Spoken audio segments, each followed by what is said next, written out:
Chair Stewart, we are live and good to go. Morning, everyone. To call to order the Township of Cavan Monaghan Municipal Revitalization and Heritage Advisory Committee meeting for Thursday, March 19th, 2026 at approximately 6 a.m.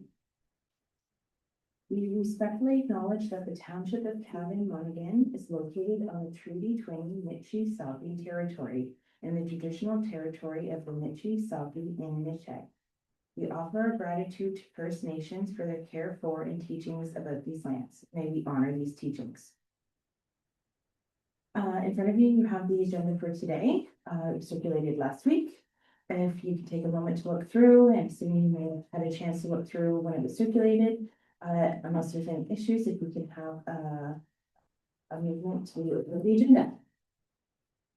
Fantastic, thank you. All in favor? Passed. Do we have any disclosure of the preliminary interest and the general nature thereof today? No, we'll do that if we do. Included in the meeting agenda were the minutes from the meeting held on January 15th, 2026. Again, the assumption had a chance to review. If not, if you could review now.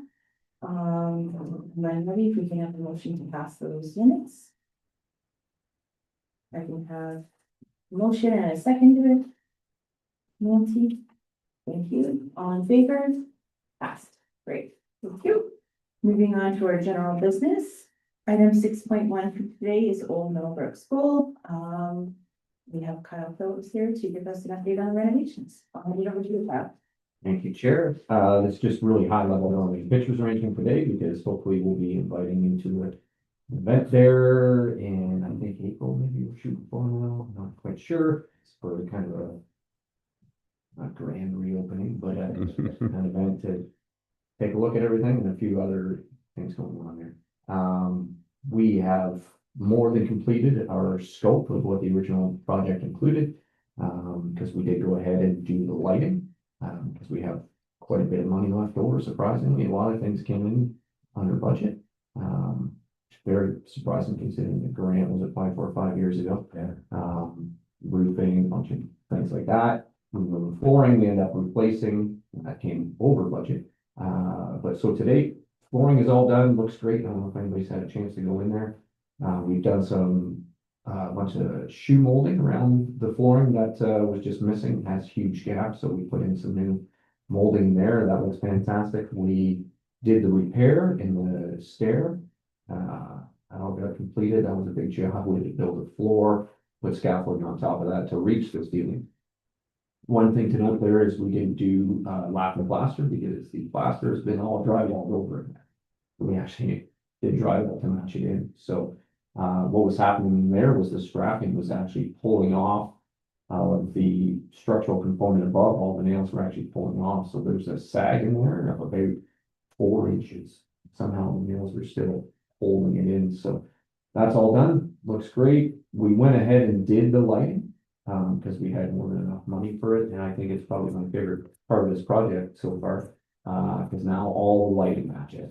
So now we have one ballast, we have one style fixture to change out if something happens, and they're all LED. So the lighting's really improved in there, the efficiency is improved, and I think it looks awesome. I think I showed Karen some pictures, but you'll see it when you attend. It's all black rod lighting, everything looks great. All those crazy library lights that were, I get no sense of taste, but those were interesting that we replaced there. Railing in front is complete. Concrete work in front is complete. The doors have been replaced now, the main doors going in, so you'll see they're matched in to what we had selected before, and we increased accessibility a bit there because instead of having 2 doors of the same width, we made the one door that's more operational bigger. But it does line up with the moment at the top. So we're just we just did a bit of work on changing out the pin system to a fob system that we're just completing. So that's one of the only things remaining. And then while we're in there, there's a couple of fire related upgrades that we noticed. The door in between the library and the rest of the building wasn't actually rated at one point. We think it was, so we are putting a proper rated door in there. And then we're putting in mag locks for all the other doors for the hallway because they tend to get wedged open all the time. So Chief Belfort did a walkthrough with me there, and that was one thing that we thought we should probably get done under this grant while we have it. But we're not coming in quite a bit under budget. Everything's complete, and we added a bit more. While we're in there doing the ceiling repair, we had to suck out all that insulation that wasn't there. So our my insulation guy was already in there at the same time. So we did top up the insulation in there. We added a bit of extra R35, I'd say, on top of everything. That was in our energy audit anyhow, because one of the biggest costs was just its setup. So we might as well do that while we're there. So yeah, everything is just coming to an end. A couple little buttons to odds and ends to clean up, but we're there. Good. Great. That was just an update for information. We don't need a motion. No. Okay. Okay, we can move on to item 6.2, the draft woodland management bylaw consultation. So I hand over to Karen Ellis. Okay, thanks, David. Thank you. Thanks, Tom. Thank you, Chairman Stewart. So I am here to give you some information about a proposed woodland management bylaw. So I must give credit to Matt Wilkinson, who's a planner in our department, who has done the bulk of the work on this project. He would be here today to give you the nuts and bolts of what is being proposed, but he is enjoying Marshbeck with his hearing exam. So then a second string issue. So township staff did present a draft woodland management bylaw to council on February 2nd of 2026. That bylaw was drafted in response to council direction and in support of the township strategic plan and our official plan.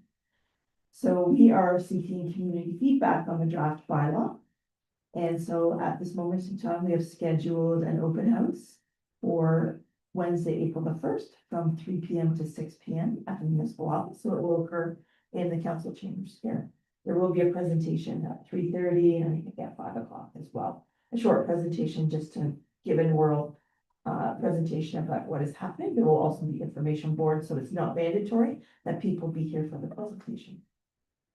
So a woodland management bylaw is needed in the township to accommodate two specific objectives. There's currently no regulation governing private woodland management, including tree cutting in the township, even in the most environmentally sensitive areas.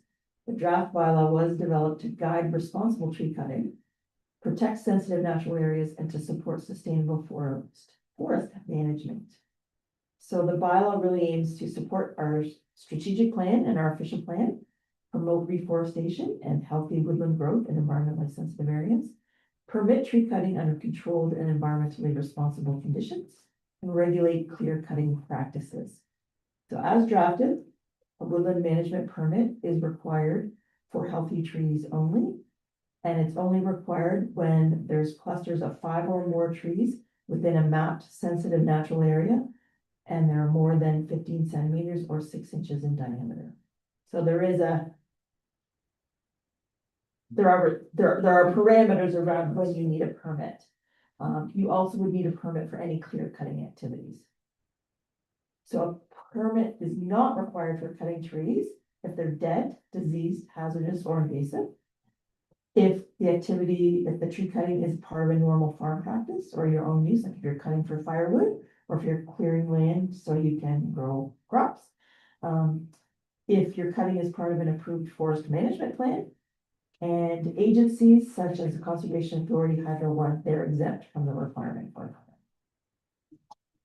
So as I indicated, the intent of the bylaw is to protect significant woodlands while still allowing reasonable tree cutting. We're going to permit normal rural activities such as removing single trees or farm-related clearing.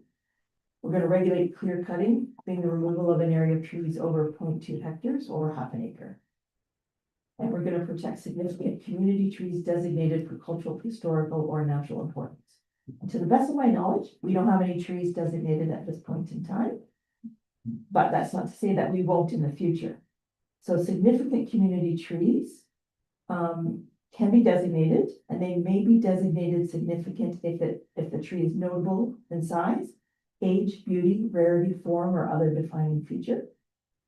It's a living cultural artifact showing modification by Indigenous or non-Indigenous peoples. It's a community landmark or connected to a historic person, event, or place. It's a rare heritage crop specimen, or it's connected to local folklore or tradition. So those are kind of the general criteria that we could look at should we wish to designate a community tree. The designation requires a submission of an application, review by township staff and ecological peer reviewer and this committee. The heritage bylaws are then approved by council. So it's similar to what we do for a building or a property, in that there is an application, there is a review by a qualified professional. That information comes to this committee for review and acceptance, and then it goes to council for final approval. So overall, the bylaw will support key township planning policies in that we, are environmentally aware and savvy, and we're trying to do what we can to protect significant components of our natural environment. We're going to regulate clear cutting, which is something we heard loud and clear that council and members of our community don't really support. Unregulated clear cutting.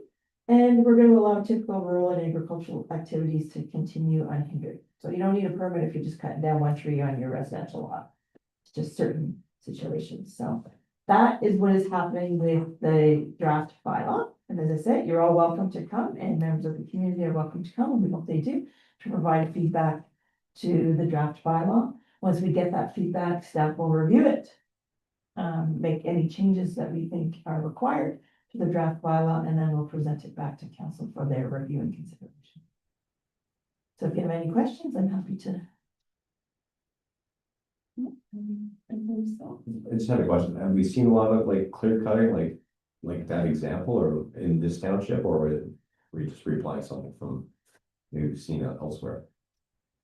Tree Chairman Stewart. So we haven't seen a lot of it, and we're very grateful that people have generally been responsible. But we've noticed, particularly since COVID, the world has changed dramatically in how people behave. Okay. And we do have policies in our official plan and our strategic plan that talk about protecting our natural heritage system, significant forests, etc. And we do have a number of, as you're aware, provincially significant wetlands. We have significant woodlands, and we do have some areas where we have a significant forest growth that members of the community and members of council, previous councils and this council have mentioned that deserve protection. So this bylaw has been in the works. So I've been to council probably 2 or 3 times already with various versions, and it's never quite hit the mark. So now we think we're close. Pretty balanced. So yeah, so we're trying to respect the fact that people have to live, and there's regular activities in terms of property maintenance. There's regular farm practices that need to carry on. And so you won't need permits for that, or if the tree is dead or dying or there's disease, that's okay. But if you want to do clear cutting or some of the other things mentioned in here, you will need a permit. And staff is here to assist, answering questions and walking people through the permit process. And at this point in time, there would be no cost for the permit. In the bylaw, Karen, does it talk about, since the ice storm has come, some places have cleaned up their clear cutting, like the one on the bypass? You can see that, where they've gone in and taken everything out that was down or damaged. Yes, so you will, through you, Chairman Stewart, you will not require a permit to remove hazardous trees or damage. Yeah, That's. and the other thing is, we have a lot, there's a wood lot on the farm. And Gary has had it logged at one point, and it's growing in again. Does he have to get a permit to have that logged again? No, through you, Chairman Stewart, no, that'd be normal farm practice, because forestry is considered an agricultural activity under our official plan and under our zoning bylaw. So because that is an agricultural activity, that can carry on. If he decided he wasn't going to have that woodlot, or someone like him, farmer was going to clear cut and grow corn or soybeans or whatever, that's still an agricultural activity. Okay. If it was me and I was just Joe Schmo landowner and I had a huge area of trees, I would need a permit Great. to clear cut it. And then for the general rural landowner, if they have a dead tree, they don't need anything special to identify that it's, or confirm that it's dead. They can just cut down their dead tree. That's correct. Or a tree that is already falling down or a house falling down. Just go ahead and do it. Yeah, the disease trees are a little trickier, right? Because it's like. After the storm, I had an arborist to my place, and I said, I'm concerned about these trees. And he said, yeah, that one's gonna be a problem for you, that's dying. And so he trimmed it, we did some work that way, but if it's a disease tree and you had a licensed arborist determine that one, I guess that's probably as good as we get that, right? Yeah, and staff are always here, so if people have questions. Yeah. Or need clarification or want confirmation that what they're gonna do is okay, they can just call, email, come in. Staff will review the bylaw, go over the situation specifically. I'm sure Matt would do a site visit if required, and we will work with the property owner. This is not intended to make people's lives difficult, it's just intended to make sure that we do protect those significant woodland areas that are key, we think are key to the betterment of Camp Mountain Township. And then once the open house is complete, what are the next steps after that? So once we have the open house and we're gonna collect comments, so we'll have the open house, there'll be comment forms there. We're gonna give people a little more time after the open house, to provide some comments. And then we'll take all of that in, we'll review it in terms of what our official plan policies are, what the strategic plan says, what the content of the draft bylaw is as we know it today. We'll make whatever changes we feel are practical and appropriate. And then we will take the draft bylaw back to council with a report outlining those changes that have been made, why we feel the changes are appropriate. And obviously in that report, there will be commentary on the fact that we held the open house. We received written comments if we get any, and just the nature, a summary of those comments, so they understand the feelings of the community. So if I could ask you, if you're out and about and there are questions or there's chit chat about it and you think it's not entirely accurate, if you could ask people to maybe contact us or send them to the website, come to the open house, Okay. just so we make sure that accurate information is circulating. We gossip. Because, yes, sometimes there's misinformation and we would like to have an opportunity to provide correct information. We need to, or was that just presented for information? I think that's just presented for information, so you don't need a motion or anything. We can move on to, Ethan has spoken along today, 6.3, our work plan.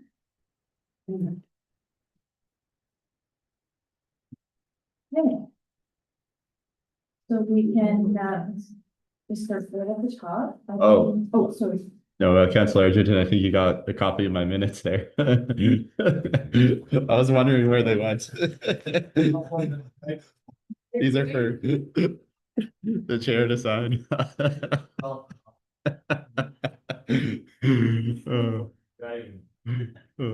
Okay, item number 1 is the landscape around the station parkette. The landscaping in station parkette, the train station signage should be completed once signage has been completed. Our signage has, installation of the switch is complete, please correct me if I'm wrong. Are we still in the development of the signage itself, or has the signage been installed? The signs are not installed yet, Okay. so we are in the process of obtaining quotes for that Okay, signage. okay, So it is in progress. okay. And assumption would be that once it stops snowing, we could receive that. Okay, item number 2 is restoration of Springville and Ebenezer cemeteries. Some work was identified in 2026 for Ebenezer Cemetery work to be completed in spring 2026. I think like everything else, we're waiting for the snow to melt. Yes. Number 3, review and update of the current heritage bylaws for 8 and 11 King Street West and 13 Ann Street linked to go to council on March 16th, 2026. Review of other heritage bylaws ongoing. I will have more for the next meeting the next meeting is June. So we'll have a couple there for draft for the committee to review at that point in time. If I could just offer a comment. Yes. Just so everyone's aware, there are a couple of properties that are designated that have come up for sale. And staff have received inquiries, so we know that's how we know they're for sale. So in talking with Chairman Stewart, we decided to bump those properties to the top of the list in terms of redoing the bylaws so that, Respect the buyer's home. yes, exactly. Yes, we are providing, if people ask, we are providing the draft information we have, so at least they're aware of what is coming. Okay. Mhm. And those drafts are very much, are like in the new format, just to clarify, and to add to Karen's notes. It's great that you're able to do that, because in comparison to the approved current bylaw, it is like night and day. So that's great, thank you, Karen. Heritage Awards, 2026 advertisement to be placed in the February edition of the Melbourne Times. No nominations received to date, committee members to promote the award. Okay, I saw that in the Hooper, that was perfect. Yeah, so we still haven't received any nominations. Oh, there, okay. Train station signage, number 5, the rail switch, the rail switch has been installed at Station Park, final design. Sign prepared, committee supported the use of a new composite for a sign at January 15th meeting. Requests for quotations have been released. Fantastic. Sorry, Karen. No, it's to you, Chair Stewart. And maybe I'll rejig the order of them. I realized I don't know how that happened, but I should make it read them like a book. And I could just give a shout out to John Culver, he did prepare,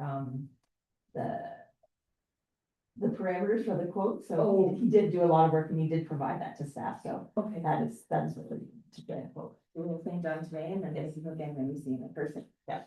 Okay. Number 6, the existing mural restoration and maintenance, inspection and any needed maintenance to be completed in spring 2026, which is ongoing. Number 7, DL Springville and Ebenezer Cemetery signage. Wording for signs reviewed and approved by the committee. The signs are prepared and sorted to occur in spring 2026. Yeah, so we do have the signs, they're in storage, and Great. again, we're waiting for the weather. Number 8, our cultural mapping project.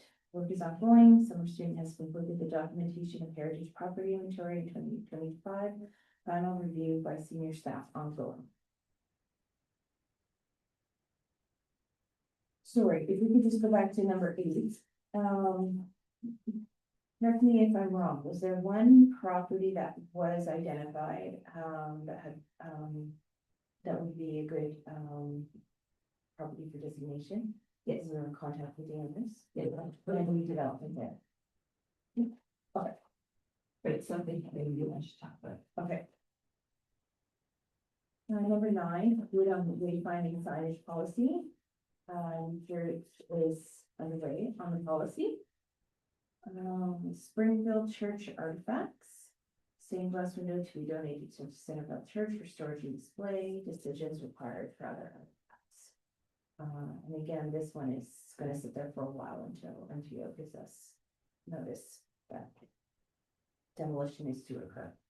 Okay, having said that, if you do have ideas on where to display the other things we've asked for, let's talk about it whenever the idea pops in your mind.